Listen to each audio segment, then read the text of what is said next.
नमस्कार, good morning. स्वागत है मॉर्निंग न्यूज में। मैं हूं विवेक रंजन, हाजिर हूं आपके लिए 15 मिनट में 15 बड़ी खबरें लेकर के। तो चलिए बैठ जाइए और इस लिंक को और लोगों को भी शेयर कर दीजिए, जिससे आप जान सकें कि आज और कल तक क्या कुछ घटा है खास। तो चलिए सबसे पहले नजर डालते हैं नेशनल न्यूज पर। दिल्ली वायु प्रदूषण के विरोध में प्रदर्शनकारी हिरासत में ले लिए गए हैं। दिल्ली में एक बार फिर से माहौल गर्माता हुआ दिख रहा है। इस बार लोग पोल्यूशन के मुद्दे को लेकर इंडिया गेट पर जमा हुए थे और उसके बाद पुलिस ने सुरक्षा बढ़ा दी। जैसे जैसे विरोध होता गया, उसके बाद पुलिस ने वहां पर विरोध प्रदर्शन कर रहे लोगों को हिरासत में ले लिया है। कल रात ये घटना सामने आई है। कुछ वीडियोस भी सोशल मीडिया पर दिखाई दे रहे हैं, जहां पर दिखाया जा रहा है कि जो प्रदर्शनकारी हैं, युवा प्रदर्शनकारी और उनके साथ साथ सामाजिक कार्यकर्ता जो दिल्ली में बढ़ते प्रदूषण को लेकर सरकार को घेर रहे थे, उनको दल बल के साथ डिटेन कर लिया गया है। कर्तव्य पथ पर पर्यटकों के लिए अब कर्तव्य पथ कुछ दिन के लिए बंद कर दिया गया है। अब मामला यह है कि दिल्ली का प्रदूषण अगर सरकार नहीं कम कर पा रही है, तो उसके विरोध प्रदर्शन की क्या अब कोई जगह नहीं रह गई है, या फिर विरोध वालों को सीधे जेल भेज दिया जाएगा। दूसरी खबर, तेजस्वी यादव ने चुनाव आयोग और बीजेपी पर उठाए सवाल। राजद नेता और बिहार के पूर्व उप मुख्यमंत्री तेजस्वी यादव ने चुनाव आयोग पर गंभीर सवाल उठाते हुए पारदर्शिता की मांग की है। उन्होंने कहा कि पहले चरण के मतदान को 3 दिन बीत जाने के बाद भी आयोग ने अब तक महिला और पुरुष मतदाताओं के मतदान प्रतिशत जारी नहीं किए हैं। तेजस्वी यादव ने कहा, पहले चरण के चुनाव को लगभग 3 दिन हो गए हैं, फिर भी 3 दिन बाद चुनाव आयोग ने अभी तक महिला और पुरुष मतदाताओं के मतदान प्रतिशत का खुलासा नहीं किया है। ये आंकड़े क्यों छिपाए जा रहे हैं? सड़कों पर वीवीपैट पर्चियां बिखरी पड़ी थी, सीसीटीवी कैमरे बंद किए जा रहे हैं। चुनाव आयोग को स्पष्ट करना चाहिए कि ये आंकड़े क्यों नहीं बताए जा रहे हैं। तो तेजस्वी यादव ने चुनाव आयोग से ये सवाल पूछे हैं। कल दूसरे फेज का बिहार में चुनाव होना है और 14 नवंबर को रिजल्ट जारी किया जाएगा। तीसरी खबर, मेरे हाइड्रोजन बम पर ईसी और मोदी चुप क्यों? किशनगंज में राहुल गांधी ने ईसी पर और मोदी को लेकर के काफी बड़ा तंज कसा है। उन्होंने कहा, बिहार में विधानसभा चुनाव 2025 के दूसरे चरण का मतदान कल होने वाला है। रविवार को चुनाव प्रचार का आखिरी दिन रहा। कांग्रेस नेता राहुल गांधी ने किशनगंज और पूर्णिया में जनसभा को संबोधित किया और वोट चोरी के मुद्दे पर प्रधानमंत्री नरेंद्र मोदी और केंद्रीय गृह मंत्री अमित शाह पर निशाना साधते हुए गंभीर आरोप लगाए। राहुल ने कहा, मोदी और शाह कहीं भी चले जाएं, लेकिन एक दिन वोट चोरी के लिए पकड़े ही जाएंगे। हमने हरियाणा में 25 लाख फर्जी वोटरों का खुलासा किया था। 2 करोड़ मतदाताओं वाले राज्य में ऐसा चुनावी घोटाला हुआ, लेकिन न मोदी बोले, न चुनाव आयुक्त ज्ञानेश कुमार बोले, और सच सबके सामने है। राहुल गांधी पिछले कई दिनों से इस बात को लेकर के लगातार अपनी रैलियों में संबोधित कर रहे हैं कि उन्होंने जैसे हरियाणा में 25 लाख फर्जी वोटरों की लिस्ट जारी की, और अब उन्होंने कहा है कि हाइड्रोजन बम पर जो उन्होंने छोड़ा है, उस पर मोदी और शाह और खासकर चुनाव आयुक्त क्यों चुप है। चौथी खबर, अजीत पवार के बेटे का एक और घोटाला सामने आया है। पुणे में सरकार ने डील रद्द की थी। ये बड़ा खुलासा हो रहा है। आपको बता दें, पिछले कुछ दिनों पहले अजीत पवार के बेटे पार्थ पवार ने 300 करोड़ रुपए में जो जमीन खरीदी थी, वो उसकी एक्चुअल जो कीमत थी वो 1800 करोड़ थी, और इस मामले में काफी गहमा गहमी और सियासी पारा चढ़ चुका है। महाराष्ट्र के उप मुख्यमंत्री अजीत पवार के बेटे पार्थ पवार की कंपनी अमेडिया होल्डिंग्स का एक और जमीन घोटाला सामने आ गया है। नया मामला बोपोडी इलाके का है। यहाँ कृषि विभाग की जमीन होने के बावजूद तहसीलदार के साथ मिलकर जमीन हड़पने और फर्जी दस्तावेज बनाने के आरोप लगे हैं। इस मामले में मीडिया कंपनी के डायरेक्टर दिग्विजय अमर सिंह पाटिल समेत 9 लोगों के खिलाफ केस दर्ज किया गया है। इससे पहले 6 नवंबर को पार्थ पवार की कंपनी पर पुणे के मुढ़वा में करोड़ों की जमीन हड़पने का आरोप लगा था। मामले में एक अधिकारी को सस्पेंड कर दिया गया था और सरकार ने अब हाई लेवल कमेटी बनाई है। चलते हैं 5वीं खबर की तरफ। दिल्ली एयरपोर्ट पर साइबर अटैक का शक, सिस्टम हुआ खराब, कई फ्लाइट लेट चल रही हैं। दिल्ली के इंदिरा गांधी इंटरनेशनल एयरपोर्ट के एयर ट्रैफिक सिस्टम में आई खराबी की उच्च स्तरीय जांच शुरू हो गई है। यह फैसला केंद्र सरकार ने शुक्रवार शाम को ही राष्ट्रीय सुरक्षा सलाहकार एनएसए कार्यालय में बैठ कर लिया। इसमें एयरपोर्ट सुरक्षा एजेंसियों समेत कई अन्य स्टेक होल्डरों को भी बुलाया गया था। जांच में यह भी देखा गया जांच में यह भी देखा जाएगा कि कहीं इससे बाहरी ताकत या साइबर हमले का हाथ तो नहीं था। 7 नवंबर को आईजीआई यानी इंदिरा गांधी इंटरनेशनल एयरपोर्ट पर एटीसी के ऑटोमेटिक मैसेज स्विच सिस्टम में तकनीकी खराबी से फ्लाइट्स ऑपरेशन 12 घंटे से ज्यादा प्रभावित रहा। 800 से ज्यादा डोमेस्टिक और इंटरनेशनल फ्लाइट देरी से उड़ी थी, जबकि 20 को रद्द करना पड़ा था। एयरपोर्ट का ऑपरेशन 48 घंटे के बाद अब जाकर कहीं नॉर्मल हुआ है। नेशनल के बाद चलते हैं सीधा इंटरनेशनल की तरफ, जानते हैं क्या कुछ है खास। तमिलनाडु के डॉक्टर को रूस में किया गया डिटेन, पत्नी ने मांगी मदद। तमिलनाडु के तिरुवल्लुर जिले के एक डॉक्टर के लिए रूस की यात्रा एक बुरा सपना बन गई है। दरअसल डॉक्टर को रूस के सोची एयरपोर्ट पर हिरासत में ले लिया गया, वे भारत वापस नहीं लौट पा रहे हैं। अब डॉक्टर की पत्नी ने केंद्र और राज्य सरकार से मदद मांगी है और अपने पति की सुरक्षित भारत वापसी की गुहार लगाई है। डॉक्टर के जगदीश्वरन की पत्नी यामिनी ने बताया कि डॉक्टर जगदीश्वरन को रूस में हिरासत में प्रताड़ित किया गया और अपमानित भी किया गया। इसके चलते उनकी तबीयत बिगड़ गई है। यामिनी ने बताया कि डॉक्टर जगदीश्वरन को हिरासत से रिहा कर दिया गया है, लेकिन उनके दस्तावेज वापस नहीं किए गए हैं, जिसकी वजह से वे रूस के सोची में ही फंसे हुए हैं।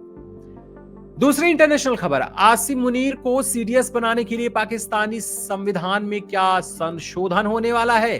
पाकिस्तान से एक बड़ी खबर सामने आ रही है। पाक सरकार ने रातों रात अपने संविधान में संशोधन के लिए एक अहम बिल पेश किया है, जिसके तहत एक नया पद बनाया जाएगा। इस पद की जिम्मेदारी किसी और को नहीं बल्कि पाक आर्मी चीफ आसिम मुनीर को सौंपी जाएगी।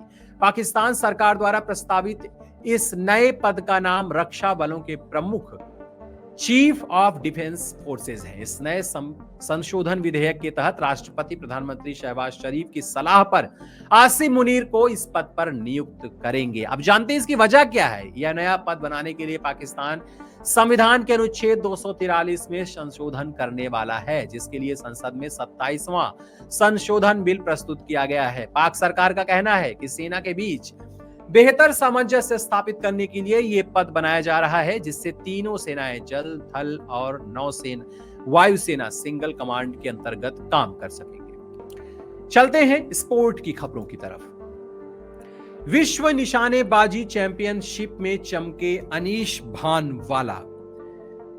भारत के निशानेबाज अनीश भानवाला ने रविवार को आईएसएसएफ विश्व निशानेबाजी चैंपियनशिप पिस्टल राइफल में शानदार प्रदर्शन करते हुए 25 मीटर रैपिड फायर पिस्टल स्पर्धा में रजत पदक जीत लिया। हरियाणा के 23 वर्षीय अनीश ने फाइनल में 2 बार शूट ऑफ में जीत दर्ज की।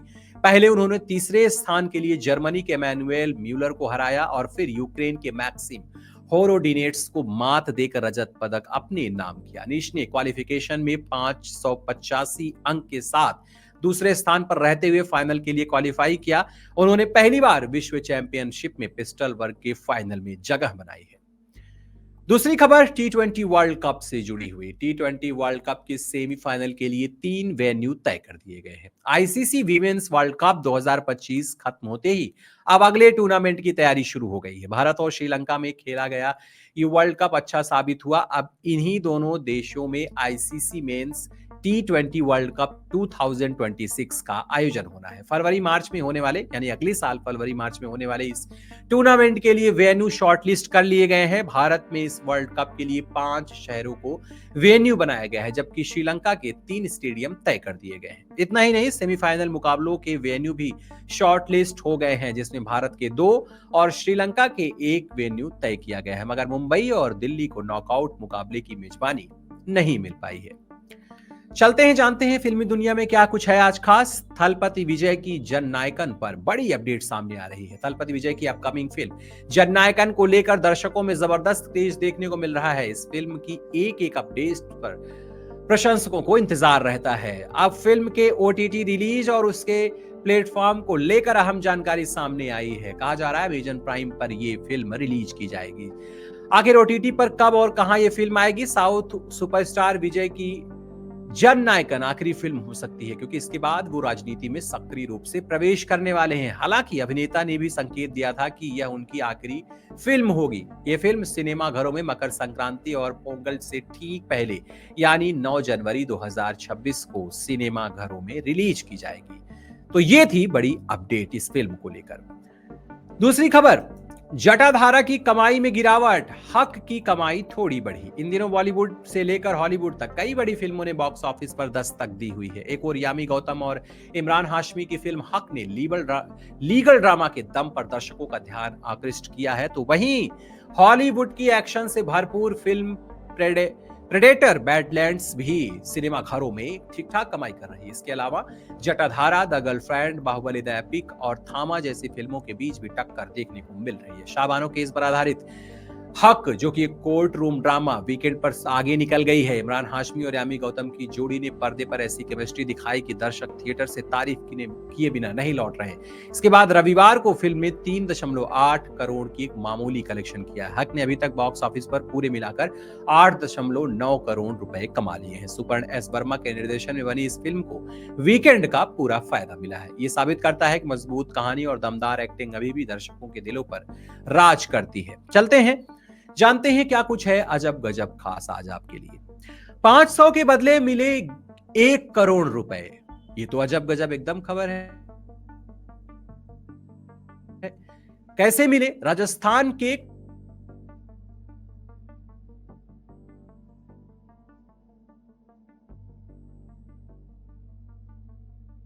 और 11 करोड़ रुपए जीत लिए। अब बात सबसे बड़ी ये आ रही है सामने निकलकर, जो आपका दिल जीत लेगी, कि अमित ने अपनी किस्मत बदलने वाले दोस्त की 2 बेटियों को 1 करोड़ रुपए देने का फैसला किया है। यानी कि जो दोस्त ने 500 रुपए का उधार दिया था अमित को, उसने अब उसे 1 करोड़ रुपए मिल रहे हैं। ये तो दोस्ती की मिसाल है, उनकी दरियादिली की, यानी अमित की दरियादिली की पूरे देश में चर्चा हो रही है और मोहल्ले में काफी जश्न का माहौल है। दूसरी अजब गजब खबर, सजा के तौर पर राहुल ने लगाए 10 पुशअप।